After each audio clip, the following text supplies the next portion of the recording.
पाकिस्तान ऐं ईरान विच में 5 सालनि जो स्ट्रेटेजिक वापारी मुआहिदो। पाकिस्तान जे दौरे ते पहुतल ईरानी परॾेही वज़ीर ऐं बिलावल भुट्टो ज़रदारी मुआहिदे ते सहियूं करे छॾियूं। ॿिन्ही अॻवाननि विच में मुलाक़ात दौरान ॿितरफ़नि लाॻापनि समेत अहम मामलनि ते ॻाल्हियूं।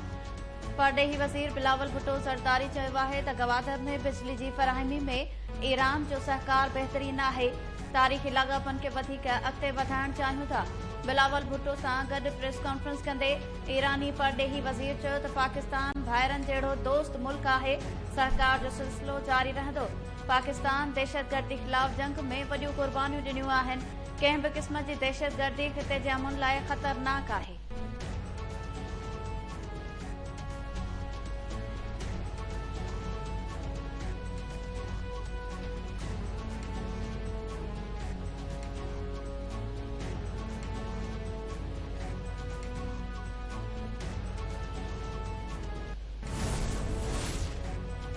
असां आइन ऐं कानून जो दिफ़ा कंदासीं। फ़ौज खे को बि गैर आइनी कमु करणु न ॾिबो। जंहिंजो केस कानून ऐं आइन मूजिबि हूंदो उहो ई कामयाब थींदो। आम माण्हुनि जा केस फ़ौजी अदालतुनि में हलाइण ख़िलाफ़ दरख़्वास्तुनि जी ॿुधणी दौरान चीफ जस्टिस उमर अता बंदियाल जा रिमार्क्स। चीफ जस्टिस रिमार्क्स में चयो त 9 मई ते इंतिहाई संगीन वाक़िया थिया। कॾहिं बि न चाहींदुसि त फ़ौज अवाम ते गोलियूं हलाए। फ़ौज पारां अवाम ते गोलियूं न हलाइण वारो क़दम साराह जोॻो आहे, पर फ़ौज खे गैर क़ानूनी कमु करणु न ॾींदासीं। पाक फ़ौज अवाम ऐं मुल्क जी दिफ़ा लाइ आहे। फ़ौजी अदालतुनि ख़िलाफ़ केस 2 हफ़्तनि में मुकमल करणु मुमकिन नाहे। दरख़्वास्तुनि ते ॿुधणी अणॼातल मुदे ताईं मुलतवी।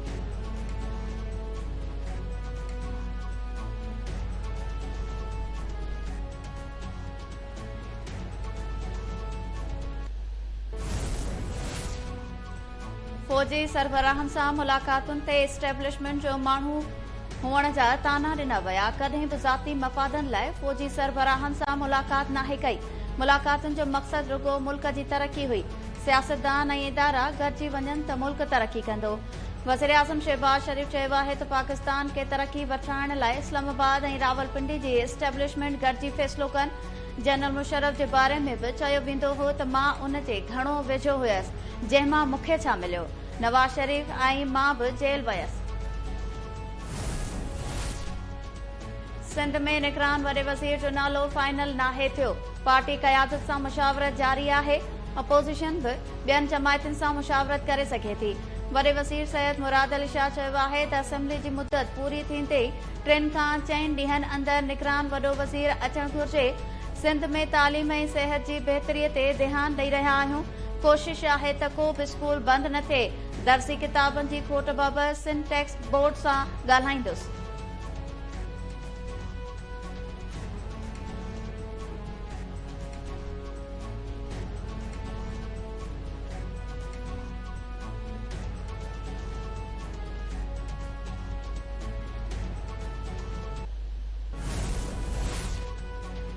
मुल्क में निगरान हुकूमत जे क़याम जो मिशन।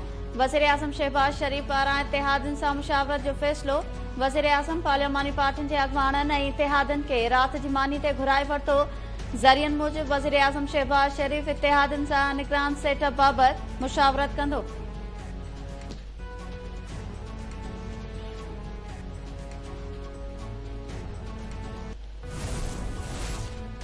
तोशाखाना ट्रायल ख़िलाफ़ पीटीआई चेयरमैन जी दरख़्वास्तुनि ते इस्लामाबाद हाई कोर्ट में ॿुधणी। इस्लामाबाद हाई कोर्ट जे chief justice Aamir Farooq remarks ॾे चयो त असांजो सिस्टम परफेक्ट नाहे। कुझु ख़ामियूं आहिनि। केसनि जी ॿुधणी रोज़ानो जी बुनियाद ते थियणु घुर्जे। ख़ामियुनि खे ख़तमु करण लाइ कोशिशूं करणु घुर्जनि।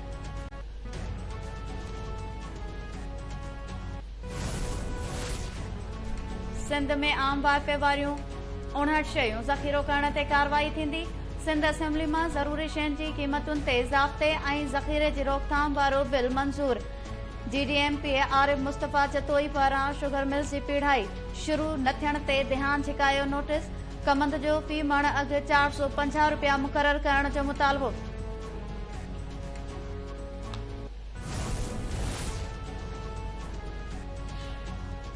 वज़ीर ऐं सेक्रेटरी इंतई तालीम वारे खाते में तजुर्बा कंदा आहिनि। असल स्टेक होल्डर्स लाइ पॉलिसी नाहिनि ठाहींदा। पाकिस्तान में हिकु बि अहिड़ो PhD होल्डर ॾेखारियो जंहिंजी आलमी सतह ते तहक़ीक़ थियल हुजे।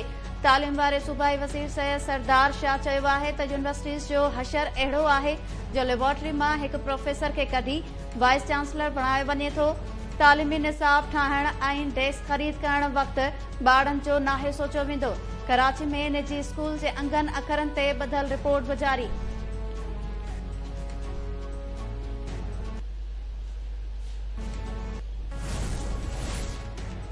सिंध हुकूमत नई आदमशुमारी तहत चूंडू कराइण वारे वज़ीर आज़म शहबाज शरीफ़ जे बयान ते ख़दशा ज़ाहिर करे छॾिया।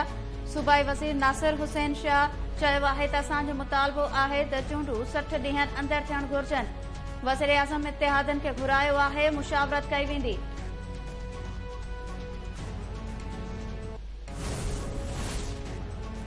कारूंझर जबल जी नीलामी ख़िलाफ़ JUI पारां राशिद महमूद सुमरो जी अॻवानी में कारूंझर ते धरणो, हज़ारे कारकुननि जी शिरकत। राशिद महमूद सुमरो चयो आहे त थर जे अरमाननि जो सौदो थियण न ॾींदासीं। कारूंझर खपाईंदड़नि सां वेढ़ कबी। आरो प्लांट ते अरबे रुपया ख़र्च कया विया पर थर जा माण्हू पाणी फुड़े लाइ तड़पी रहिया आहिनि। थरकोल मां 2000 मेगावाट बिजली पैदा थी रही आहे पर इस्लामकोट में अॼु बि लोड शेडिंग ख़त्म नाहे थी। जबल कटण माना वसीला ऐं रोज़गार खसण आहे। हैरान आहियूं, क़ीमती ग्रेनाइट जी क़ीमत 7 करोड़ रुपया लॻाई वई आहे। कणक जूं 60 लख बोरियूं स्मगल कयूं वयूं। हुक्मरान रुगो अटे जी मद में 1 खरब रुपयनि जी करप्शन कई आहे।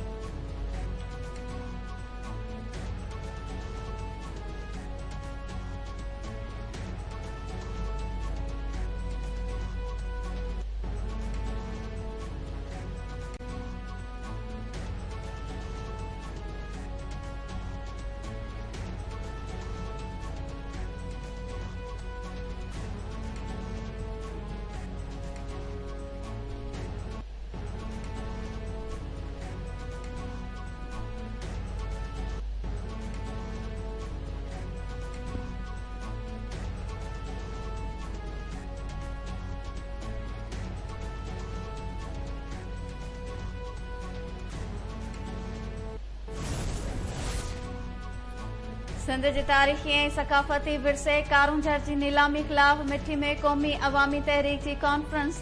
अयास लतीफ़ अली जो चयो आहे त हुक्मरानो ॿुधी छॾियो, कारूंझर खे विकिरो थियण न ॾींदासीं। कारूंझर सिंध जे 5000 साल क़दीम तहज़ीब जो अज़ाज़ो आहे। नीलामीअ जी मज़म्मत कयूं था।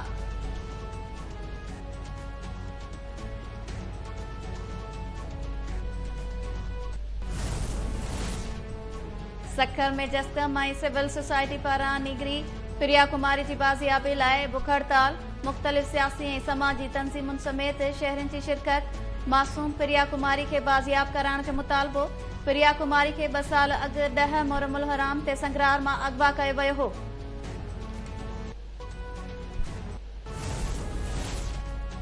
सिंध हाई कोर्ट पारां ठटो वेझो पुलिस ज़रियनि मूजिब मूसा नोतियार ॻोठ ख़ाली कराइण ते कावड़ जो इज़हार। बेदख़ल कयल ॻोठाणनि खे फौरी तौर बिहराबाद करण जो हुकुम। डिस्ट्रिक्ट एंड सेशन जज खां रिपोर्ट तलब। दरख़्वास्त गुज़ार जे वकील मौक़िफ़ इख्तियार कयो त रेवेन्यू ऐं पुलिस बिना सर्वे जे ई ॻोठ ख़ाली करायो हो।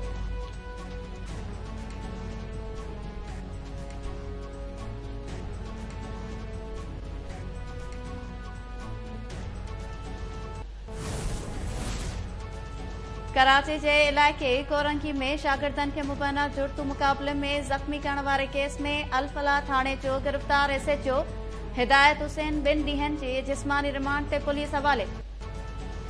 जांच ऑफिसर मूजिब केस में घुर्बल 3 पुलिस एहलकार साकिब, जुनैद ऐं अवैस खे गिरफ़्तार करणो आहे।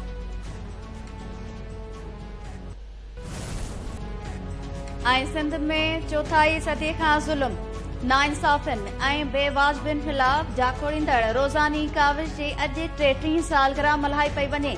सहाफ़त में नवां लाड़ा मुतारिफ़ कंदड़ सिंधी ॿोलीअ जी पहिरीं अख़बार अॼु बि जर झंग में मक़बूल बणियल। कालाबाग डैम जो मसइलो हुजे या सिंध जे वसीलनि जी मालिकीअ जी ॻाल्हि, काविश हर मैदान ते पाण मल्हायो आहे।